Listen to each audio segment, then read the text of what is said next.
This video is brought to you by True Tales of Buried Treasure, the largest collection of old treasure magazines in the West. On our website, you can search for individual treasure stories by region, or buy our original magazines themselves. To pay us a visit, please click on the link in the description. Enjoy. Midwesterners often lament that the gold rush largely bypassed their region when it comes to ghost towns and buried treasures. While there may not have been a concentrated rush of miners in the Midwest, much of the gold from that era was hidden along the way home, sometimes thousands of miles from where it was originally mined. One of the most promising places for treasure hunting in the Midwest is northeastern Kansas. Not only does this location offer an excellent chance to uncover a treasure estimated at around $50,000, but it also presents opportunities to discover valuable pre-Civil War relics. The tale is well documented, and while a map exists if it hasn't been lost or deliberately hidden, the location itself is relatively easy to pinpoint. The most intriguing aspect of this story is that, as far as research indicates, no serious search has ever been conducted at the site. No advanced metal detectors have been used there, meaning the treasure, consisting of 2 bags of gold buried in a metal can, should be relatively easy to locate with modern equipment. This legend dates back to 1850, when 2 young men from Boston were captivated by news of the California gold rush. Pooling their savings, they booked passage on a steamer and journeyed around the tip of South America to reach the goldfields. Arriving in California in 1851, weary and nearly broke, they joined the rush to the Feather River diggings. Fortune favored them, and before long, they staked a valuable claim, which they worked for nearly 2 years. Living frugally, they managed to save most of their earnings. By the time their gold stash surpassed 100 pounds, they began planning their return to Boston to start a business, confident they now had enough capital. Their journey to California had been long and perilous, and after experiencing the hazards of sea travel, they had no desire to return by water. The voyage was not only dangerous, but also rife with the risk of robbery, leaving them vulnerable with little recourse. Given the immense value of their gold, they felt they could better protect their fortune by traveling overland.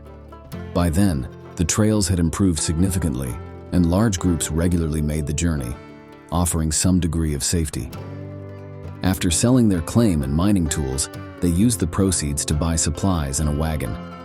To conceal their gold, they stored most of the nearly pure ore in small buckskin bags, which they then hid inside a gunpowder keg. With everything in place, they joined a wagon train of other fortune seekers heading back east.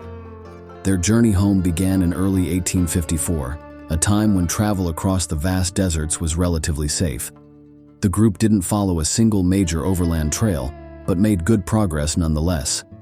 However, despite the speed of their travel and the safety in numbers, something about their companions unsettled the 2 Bostonians.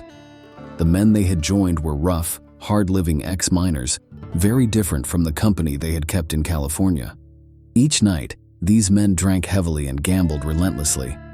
While the Bostonians had no issues with them during the day, the nightly revelry was something they couldn't bring themselves to participate in. As they refrained from drinking and gambling, the partners gradually became outsiders within the group. Their refusal to join in made them the subject of ridicule, and soon, the other men began eyeing them with suspicion. Some, having lost money in gambling, turned their attention toward the 2 quiet travelers, particularly to the gold they had carefully guarded. By the time the travelers reached Julesburg, Colorado, tensions had escalated into open hostility. The 2 Bostonians found themselves isolated, with the rest of the group turning against them. Although they continued to work together during the day, every evening brought fresh arguments and increasing animosity. Upon arriving in Julesburg, the wagon train decided to rest for a few days, giving their animals time to recover and allowing the travelers to indulge in the town's rougher diversions. It was during this layover that the 2 partners came to a stark realization. Facing the dangers of hostile Indians and the unpredictability of the trail alone seemed far safer than staying with their increasingly hostile companions. One night, while the others were in town, the 2 men quietly hitched their wagon and slipped away. They traveled through the night and into the next day, determined to put as much distance as possible between themselves and the wagon train. For weeks they journeyed near the Kansas-Nebraska border, encountering neither hostile tribes nor any significant trouble. As they neared the Missouri border, they found a well-traveled path that connected to the Oregon Trail. Eventually, they reached a ford on the Nemaha River in what is now Nemaha County, Kansas. Deciding to rest for the night, they camped near the river and planned to visit a nearby settlement called Richmond. At the time, Richmond was known as a good place to resupply, but it also had a reputation for being rough and lawless. Now deeply suspicious of everyone they encountered, the two men decided to bury their gold before venturing into town. They carefully rolled the gunpowder keg off their wagon and selected a discreet spot near their campsite. With no need to rush, they dug an exceptionally deep hole, ensuring the ground was firmly packed when they refilled it. To further conceal their efforts, they scattered debris, planted a small bush over the site, and camouflaged the area with leaves and stones. To any outsider, there was no indication that the earth had been disturbed. Feeling secure in their precautions, they made their way into Richmond. However, as soon as they entered the general store, they were met with an alarming sight. One of the men from the wagon train they had abandoned in Julesburg was standing at the counter purchasing ammunition. It was a shocking revelation. Unbeknownst to them, the wagon train, led by experienced frontiersmen, had taken a more direct route and arrived in Richmond at least 2 days earlier. Meanwhile, the two Bostonians had unknowingly lost time by meandering along lesser-known trails. During this era, those traveling with a wagon train were required to sign a pact agreeing to remain with the group. Abandoning the train mid-journey was considered a serious violation of that agreement, something the two men were undeniably guilty of. Word of their arrival spread rapidly, reaching the town's makeshift saloon in mere moments. Fueled by alcohol and resentment, their former travel companions were already in a foul mood. Upon hearing that the deserters were in town, they immediately set out to confront them, determined to settle the score once and for all. Tensions in Richmond quickly escalated into violence. Heated words turned into shoving, and then someone drew a gun.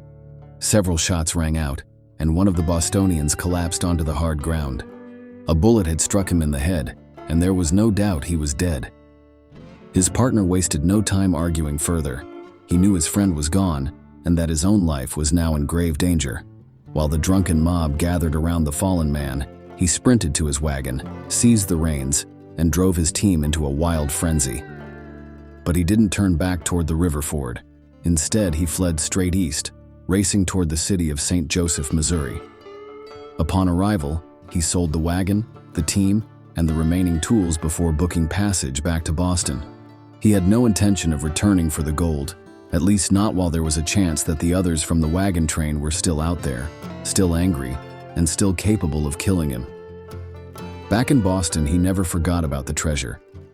He always intended to return, but life had other plans. He married, had 2 sons, and settled into the responsibilities of family life. Then, 6 years later, the Civil War broke out. He enlisted, and his regiment was among the first to see combat. Before a month had passed, he was dead killed in battle. Yet even in the face of war, he had not abandoned his dream of recovering the gold. Aware of the dangers ahead, he had carefully drawn a detailed map of the site, marking exactly where he and his partner had buried the treasure.